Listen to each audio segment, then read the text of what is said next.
जो गठबंधन की राजनीति चल रही है, तो गठबंधन की राजनीति में शामिल होकर क्या कम्युनिस्ट पार्टी अपने जो मैनिफेस्टो है उसके साथ न्याय कर रही है क्या? इधर है हाँ, 3 प्रखंड है, भगवानपुर, बसंतपुर, नबीगंज। तो नबीगंज में और भगवानपुर में माननीय उस समय के जो सांसद थे प्रभुनाथ बाबू, उनके वर्चस्व से 2 जगह निर्विरोध हो गया। लेकिन बसंतपुर में निर्विरोध होने वाला था, जिसको आपने रोका। हाँ जी, यही मेरा मकसद था, फर्स्ट मकसद। जीत दूसरा था जी। जीत के कगार पर पहुँच कर जीत कितना अंतर रहा?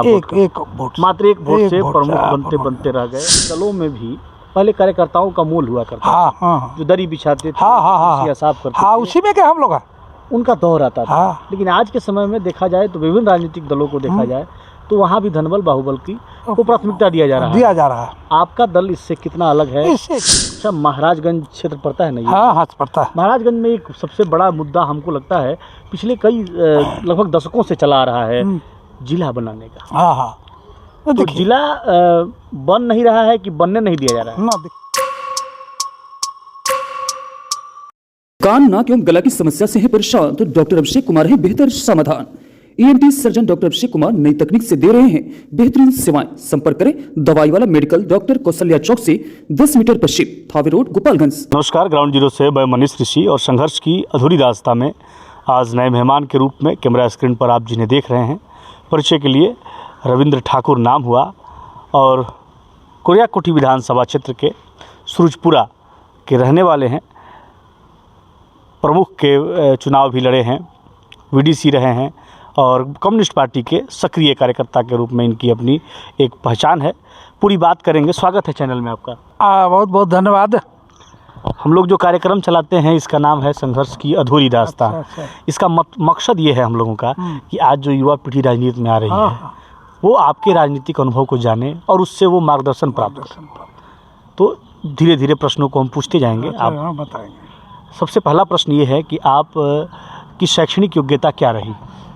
मेरी शैक्षणिक योग्यता मैट्रिक जी, मैट्रिक पास किए। उसके बाद मेरी शादी हो गई, राजनीति में लग गए। राजनीति में मतलब क्या हुआ था उस समय? 66 में मेरी शादी हुई जी। मैट्रिक उसी साल किए थे और उस समय उम्र हमारा 20-22 वर्ष होगा जी। तो सबसे पहला राजनीतिक दल कौन सा था जिससे आप? सीपीआई से? अभी भी सीपीआई में? अभी सीपीआई में। जिस दल में जुड़े उसी में बने रहे, दल बदल नहीं किया? ना। अच्छा, पहला चुनाव कौन सा लड़े आप? चुनाव समिति का चुनाव लड़े। पंचायती राज का जो चुनाव हुआ 2001 में, लंबे समय के बाद 27 साल के बाद जी, उस चुनाव में हम लड़े और पुनः जीते समिति से जी। उसके बाद प्रमुख का चुनाव हुआ जी, उसमें भी हम चुनाव लड़े जी। जीते नहीं, बल्कि मामूली अंतर से हम हारे नहीं, हराया गया नेताओं के द्वारा। क्या किस्सा था प्रमुख का? किस्सा था कि एक तरफ बाबू प्रभुनाथ सिंह सांसद, पूर्व सांसद थे, उस समय यहाँ के सांसद थे। हाँ, तो उनकी चलती थी। बिल्कुल, वो बताते थे कि हमारे कैंडिडेट के खिलाफ कौन लड़ेगा, कोई नहीं लड़ा। नबीगंज एक ब्लॉक है, उसमें कोई नहीं लड़ा, निर्विरोध हुआ। यहाँ भी चाहते थे कि हमारा निर्विरोध हो जाए, भगवानपुर भी चाहते थे तो भगवानपुर में भी हो गया निर्विरोध, लेकिन यहाँ निर्विरोध नहीं हुआ। हमारे कम्युनिस्ट पार्टी के लोग जुटे, फैसला किया गया चुनाव हम लड़ेंगे। 3 प्रखंड इधर है? हाँ, 3 प्रखंड है, भगवानपुर, बसंतपुर, नबीगंज। तो नबीगंज में और भगवानपुर में माननीय उस समय के जो सांसद थे प्रभुनाथ बाबू, उनके वर्चस्व से 2 जगह निर्विरोध हो गया। लेकिन बसंतपुर में निर्विरोध होने वाला था, जिसको आपने रोका। हाँ जी, यही मेरा मकसद था, फर्स्ट मकसद। जीत दूसरा था जी। जीत के कगार पर पहुँच कर जीत कितना अंतर रहा? एक वोट, मात्र एक वोट से प्रमुख बनते रह गए। और कोई चुनाव लड़े कि नहीं लड़े? ना, चुनाव नहीं लड़ा। उसके बाद चुनाव दूसरा नहीं लड़ा। विधानसभा नहीं लड़े? ना, वो नहीं लड़े। चुनाव से क्या मन भोग? हाँ, चुनाव और पंचायती राज के चुनाव, जब हम लोगों का चुनाव खत्म हुआ तो कुछ स्वच्छ चुनाव था, थोड़ा ज़्यादा नहीं, थोड़ा पहला चुनाव था। बहुत दिन के बाद 5 साल हम जनता के बीच में रहे और रहने के बाद उसमें शिक्षकों की बहाली थी, 1500 रुपये वाला। अच्छा, शिक्षा में उस पर बहाली हुई, एक नया पैसा हम लोगों ने मिठाई मंगा कर बाजार से और उन उम्मीदवारों को खिलाया। और उसके बाद उल्टा बात हो गई। अब शिक्षक का सीट बिकाने लगा, मुखिया लोग खरीदने लगे जी। तो इसीलिए चुनाव ये सब माहौल देखकर चुनाव छोड़ दिए। अब वोटर मतदाता भी पैसा लेंगे, वोट लेंगे, पैसा देंगे तब वोट देंगे। इस माहौल में खुद को फिट नहीं बैठा पाए ना, नहीं बैठा। तो राजनीति चुनाव लड़ने से संन्यास ले लिए। हाँ साहब, बिल्कुल। राजनीति से, राजनीति में तो सक्रिय पार्टी का काम कर रहे हैं। हाँ, अभी जिला परिषद में है। जिला परिषद हम लोगों का है, उसके सदस्य है। पार्टी का जो जिला कमेटी होता है हाँ हाँ, 27 साल तक तो हम अंचल कमेटी के सचिव रहे हैं बसंतपुर जी। 27 साल लगातार जी। और उसके बाद दूसरे लोग हुए हैं, बनाया गया है। अब उतना नए लोग आ रहे हैं, बन रहे हैं, नए लोगों को अवसर दिया जा रहा है। अच्छा, उस समय जब आप राजनीति में आए, चुनाव लड़े, चुनाव जीते, उस समय का जो राजनीतिक तौर तरीका था, जो व्यवस्था था, और आज का जो व्यवस्था है, उसमें कितना अंतर देख पाते हैं? बहुत बड़ा अंतर है। क्या लगता है, सुधार होगा? सुधार होने की उम्मीद अभी नहीं दिखाई दे रही है हमको। बिल्कुल सुधार की उम्मीद कोई दिखाई नहीं दे रही है। अच्छा, इसमें कारण कौन सा है? बड़ा सा कारण, सबसे बड़ा कारण सबसे बड़ा कारण है हमको जो महसूस हो रहा है, जातीय दुर्गुण जी, सांप्रदायिक दुर्गुण, ये दोनों हावी है, पैसा का भी दुर्गुण। 3 फैक्टर इसको बर्बाद कर रहा है जी। यही अंतर है। राजनीतिक दलों में भी पहले कार्यकर्ताओं का मोल हुआ करता था। हाँ, जो दरी बिछाते थे, साफ करते थे, उसी में क्या हम लोग उनका दौर आता था। लेकिन आज के समय में देखा जाए तो विभिन्न राजनीतिक दलों को देखा जाए तो वहाँ भी धनबल बाहुबल को प्राथमिकता दिया जा रहा है। आपका दल इससे कितना अलग है? इससे एकदम बिल्कुल अलग है। अगर वो काम करता दल मेरा तो आज शिखर पर भी रहता। लेकिन वही कारण है, चंदे के ऊपर ही चुनाव हमारे कैंडिडेट, चाहे MP हो या मुखिया हो, चंदे के बल पर चुनाव लड़ते हैं। आज भी जनता से लेकर आज भी व्यवस्था कायम है। हमारा सीट मिले न मिले अलग बात है, लेकिन उसी व्यवस्था पर काम है। अच्छा, ये जो गठबंधन की राजनीति चल रही है, तो गठबंधन की राजनीति में शामिल होकर क्या कम्युनिस्ट पार्टी अपने जो मैनिफेस्टो है उसके साथ न्याय कर रही है क्या? देखिए, न्याय तो नहीं कर रही है, न्याय नहीं कर रही, लेकिन सांप्रदायिक शक्तियों को रोकने के लिए, दक्षिण पंथ को रोकने के लिए थोड़ा लोचदार हुई है। इसीलिए गठबंधन बनाई है। अगर स्वार्थ रहता तो मंत्री पद मिलता, हमको भी मिलता। लेकिन वामपंथी लोग बैठकर कहेंगे साहब हम मंत्री पद हमको नहीं चाहिए, जायज़ न्याय पर आपका समर्थन करेंगे। अगर आप गलत काम कीजिएगा विधानसभा में, हम आपका विरोध करेंगे, सरकार में रहते हुए भी आपका विरोध करेंगे। यही सवाल पर इस गठबंधन में आज नारा भी वामपंथियों ने दिया है, भाजपा हटाओ देश बचाओ। अच्छा, महाराजगंज क्षेत्र पड़ता है ना? हाँ, पड़ता है। महाराजगंज में एक सबसे बड़ा मुद्दा हमको लगता है पिछले कई लगभग दशकों से चला आ रहा है, जिला बनाने का। तो जिला बन नहीं रहा है कि बनने नहीं दिया जा रहा है? ना, देखिए, इसमें राजनीति की बात है जी। सब लोग स्वार्थ सिद्ध करना चाहते हैं जी। एक कम्युनिस्ट पार्टी को छोड़कर, वामपंथियों को छोड़कर, तमाम पार्टियां या जातीय गुण से परिपूर्ण लोग हैं, चाहे वो राजद हो, जदयू हो या भाजपा हो। जातीय आधार पर नेता ही लोग देते हैं और चुनाव भी लड़ाते हैं।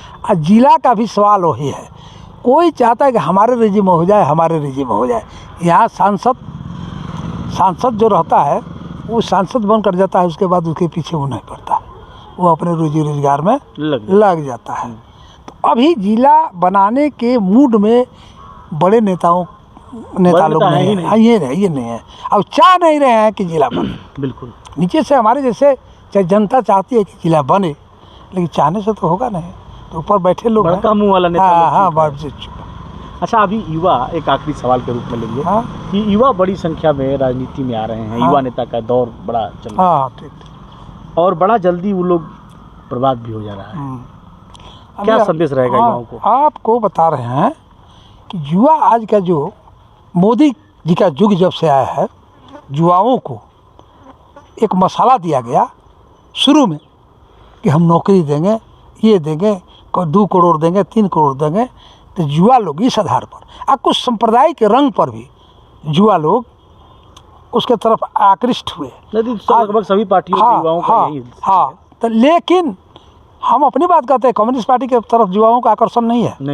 आजकल नहीं है। क्यों नहीं है? इसमें कुछ बातों को तरजीह नहीं दी जाती है, जातीय बातों को, सांप्रदायिक बातों को, और यहाँ रोजगार नहीं है। और दल के अंदर कार्यकर्ताओं को रोजगार हर रोजगार आप जानते हैं, आपसे कहने की कोई ज़रूरत है, कौन सा रोजगार लोग ब्लॉक पर रहकर, थाना में रहकर और जगह लोग करते हैं, ठेकेदारी चाहिए, ये चाहिए, वो ये रोजगार कम्युनिस्ट पार्टी के अंदर नहीं है।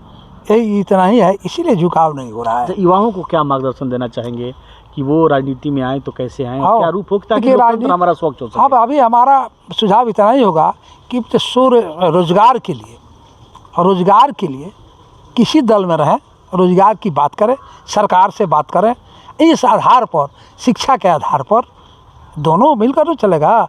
शिक्षा या गुणवत्ता के आधार पर हम लोग नई शिक्षा नीति जो लाए हैं, केंद्र से आवे या बिहार से आवे, सबका विरोध हम करते हैं। उससे गरीब तबका के लोग, मझोले तबका के लोग प्रभावित हो गए, दुष्परिणाम होगा आगे चलकर। अभी तो ठीक लग रहा है, लेकिन उन लोगों को सबसे घाटा ज़्यादा होगा। इसलिए नई शिक्षा को विस्तृत जानकारी करके तमाम लोगों को बैठा करके एक सलाह विद्वान लोगों को लिया जाए, तब लादा जाए। तो युवाओं को तो नई शिक्षा नीति से कोई फ़ायदा होने वाला नहीं है। आज के युवा तो रोजगार मिल नहीं रहा है। कहीं मान लीजिए कि बिहार की बात है, बिहार में कल कारखाना खुलेगा, उद्योग धंधा खुलेगा तब ना।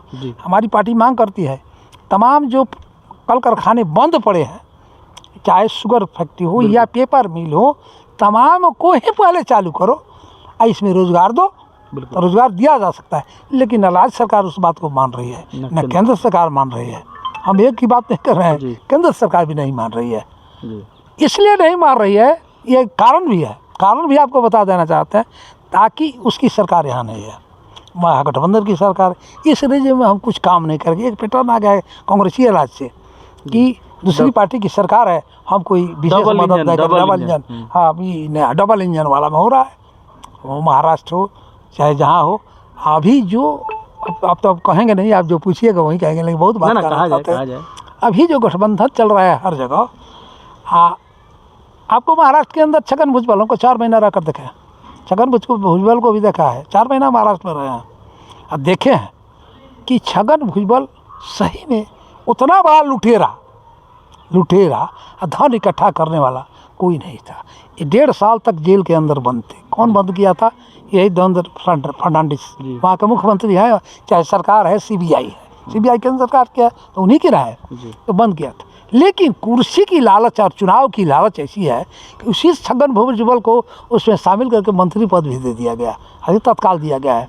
और उस शरद पवार के भतीजा को जब निकाल दिए शरद पवार, अपने बेटी को बना दिए, तो वंश तंत्र की पार्टी है, बना तो उसको उप मुख्यमंत्री बना देगा। और सहकारिता का सबसे बड़ा लुटेरा, आपका सहकारिता वहाँ बड़ी चलता है महाराष्ट्र के अंदर, सहकारिता पर खेती वहाँ की चलती है। अब बहुत बड़ा लूटपाट किया था, उसको उप मुख्यमंत्री बना दिया गया। राजनीति में आज के दौर में ऐसे लोग यही चल रहे हैं, वही लोग सफल हो रहे हैं, यही भी बात है। लेकिन आप चोर कहते हैं हमको, तो चोर मत कहिए आप भी उसी। हम लोग तो साफ कहते हैं, एक सिक्के के 2 पहलू हैं, वो कांग्रेसी हो तो चाहे भाजपाई हो तो, अब दोनों एक ही पहलू के हो गए हैं।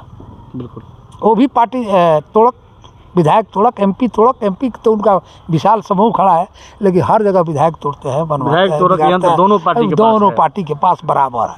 अब इसे भारतीय राजनीति में अगर सिद्धांत की बात की जाए, राजनीति में, हाँ, तो थोड़ा सा अटपटा लगने लगा है। हाँ, लगने लगा है, सही बात। बहुत बहुत धन्यवाद समय देने के लिए। तो आज की चर्चा में हमारे साथ रविंदर जी थे। फिर किसी नए मेहमान के साथ हम आपके बीच मुखातिब होंगे। आप देखते रहें ग्राउंड जीरो। मैं हूं मनीष ऋषि। धन्यवाद।